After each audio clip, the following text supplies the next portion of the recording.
It's been a while since the last time, so it might not fit. Don't worry, we'll make it work.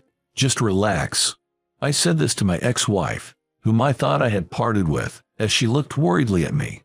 Think it'll fit? It just barely did. Sharing this conversation with my ex-wife, I cherished this happy moment and couldn't help but smile. My name is Matt. I work in IT. Feeling the strain of sitting at a computer every day, I've recently started walking a block to get some exercise. Today, I left work early, and the sky is bathed in the colors of the setting sun.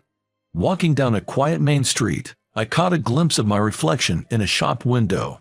I made a wry smile at my slightly wrinkled suit and checked my hair. There was an empty earrings hole. Maybe it's starting to close up. I really should wear something in it. I smirked. It's not prohibited at work, and I thought maybe I should wear something subtle. Realizing I had finally come to terms with the thought, I laughed at myself. The reason I got earrings. It was because of my wife. No, my ex-wife, Karen, who couldn't wear her wedding ring all the time. She wanted to wear earrings instead. When she said she couldn't wear it, it might be misleading. According to Karen, wearing it on my finger, I might lose it, and it gets dirty, doesn't it? I want to take care of the ring you got me, Matt, she said. So, we decided to wear less tarnishing earrings in place of our wedding rings.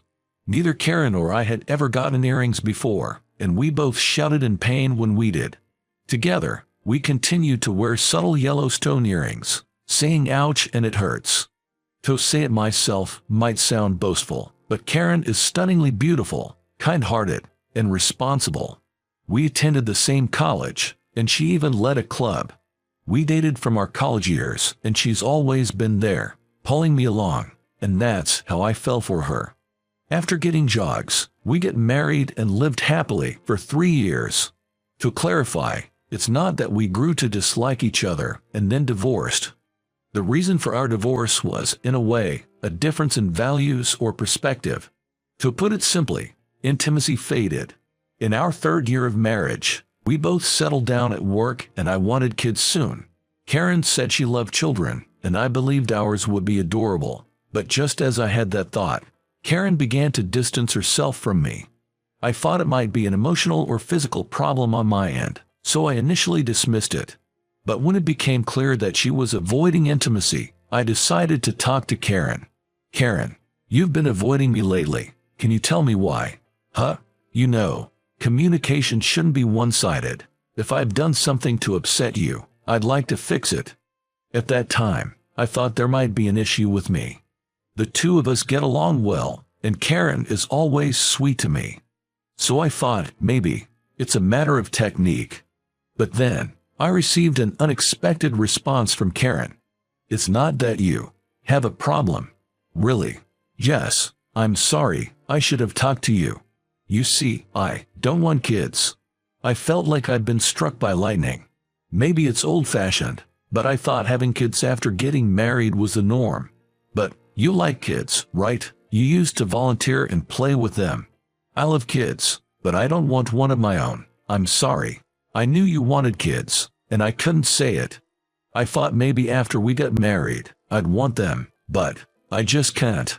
This is my fault too, but we didn't have a proper discussion about the child. I just assumed Karen wanted them too. I know I messed up now, but I didn't think so at the time. I love Karen, of course. But is there a point in a marriage without children? I started to think that it wouldn't be different from just being lovers.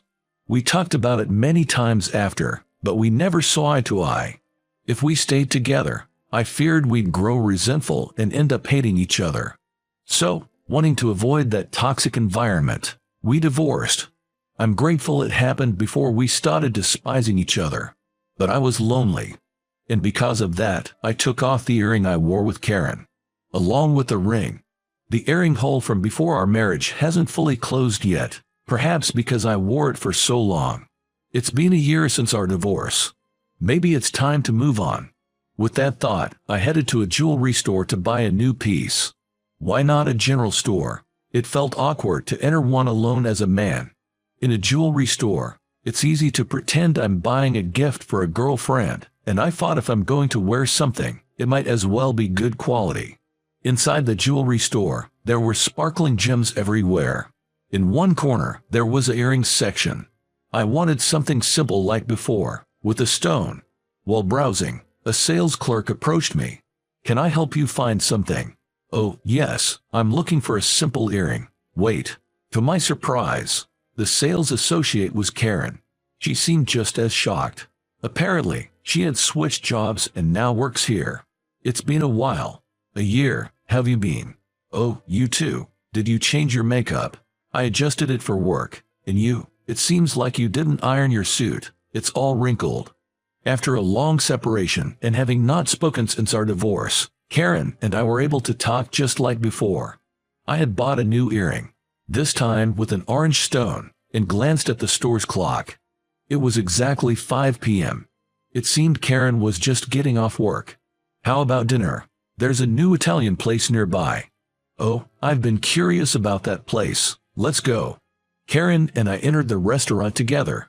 Having been a year since we last met, we spent our time reminiscing about the good old days, talking about work, sharing stories of our blunders.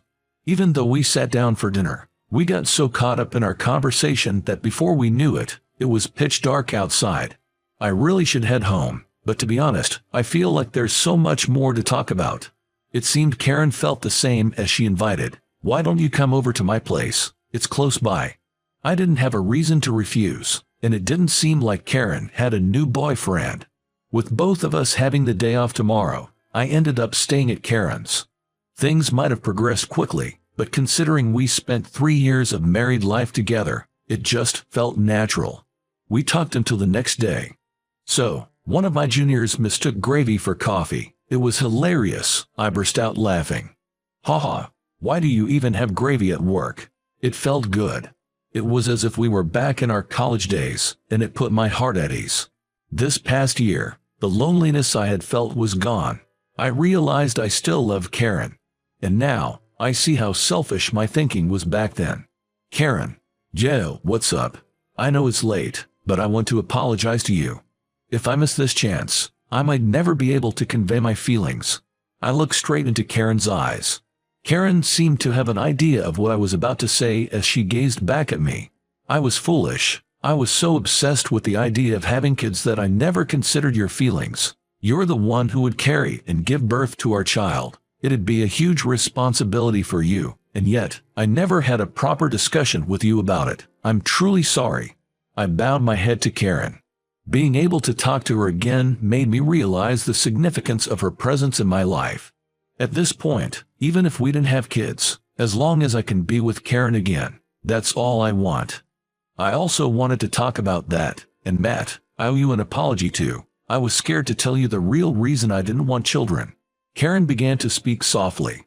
"You know I have a younger sister, right?" "Yeah, there's quite an age gap between you two, right?" 6 years. When I was 6, I heard her. The story from when Karen was 6 years old continued. Karen deeply adored her newborn baby sister. One day, when their mom stepped out briefly, the baby began to cry. Back then, I thought she was missing mom and felt lonely, so even though I was told not to, I wanted to comfort her and picked her up. However, a 6-year-old girl can't suddenly carry a 2 or 3-month-old baby. Trying to console her crying sister, Karen tried to imitate how adults hold babies, but during that attempt, she accidentally injured her sister. I lost balance because I was being careful with her wobbly head. She hit her arm against the wall. Thankfully, it wasn't a serious injury, but one wrong move and she might have broken a bone or gotten more hurt. I shouldn't have tried to carry a baby with such a delicate neck, especially at my young age. Seeing her cry continuously because of the pain scared me. I realized how fragile babies truly are. After that incident, Karen developed a trauma towards holding infants. I love kids, but I can't help but fear that I might hurt them again. It was terrifying. As Karen lowered her head and whispered these words, she looked up at me. But something changed in me. In the past year since her divorce, it turns out that Karen's sister, April, had given birth. It was around 6 months ago, and Karen met her nephew. April asked me to hold him. I resisted with all my might. But April said, "You're still haunted by the past, aren't you? I know you love kids. It's okay. As long as you love the child, you won't hurt him, because you're a kind soul. Taking advice from a nurse on how to hold the baby, Karen held her nephew and was captivated by his angelic smile. He was so adorable and delicate. Holding him, I felt how precious a baby truly is, and it reminded me of you, Matt. I did want to have a baby with you. After the divorce, I regretted it. I just listened quietly, deeply respecting Karen for overcoming her long-held trauma. Karen somehow managed to overcome the trauma she had been carrying for so long. What might seem trivial to others was a significant step for her. Knowing she thought of me as she took that step warmed my heart.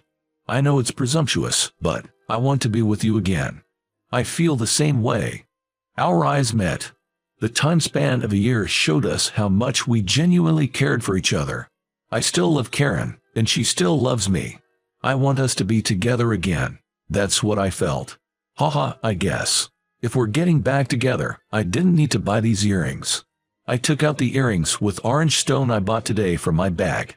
If I'm with Karen, I can wear what I used to every day. Shrugging about its newfound redundancy, she said, actually, I bought the same one. What? Karen laughed as she took out the exact earrings. If we're getting remarried, our commemorative earrings should be our second set, right? I couldn't help but laugh. It had been a while since we wore earrings. Come to think of it, Karen was the one who put on my previous earrings. Hey, put it on for me, please. Karen showed her ear, pleading. I found it endearing and moved closer to her, saying, all right.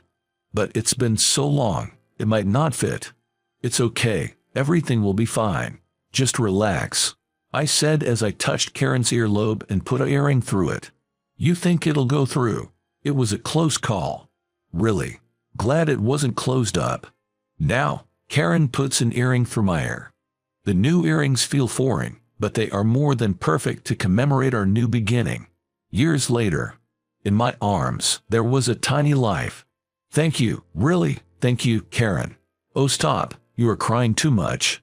After remarrying, we had decided, after discussions, to have a child. Of course, we didn't push it. We just hoped for it. So for the first few years of our marriage, it was just the two of us. Then, this year, Karen's pregnancy was discovered. After a difficult labor, Karen let me hold our daughter. We'll have to take the earrings out for a while. It's risky if she pulls on them. True, the holes might close up this time. Karen, laughing joyfully, gazed at me and our daughter. Seeing her so happy and our daughter's innocent smile, surrounded by the two of them, I feel truly blessed. If they close up, let's get earrings, matching ones with our daughter. Haha, sounds good, but what if she throws them away during her rebellious phase? I turn pale. I can't bear the thought of being rejected by such a cute daughter, but it's a rite of passage for all fathers. However, this I can promise. No matter what, I will protect both of you. I vowed this to my smiling daughter and Karen.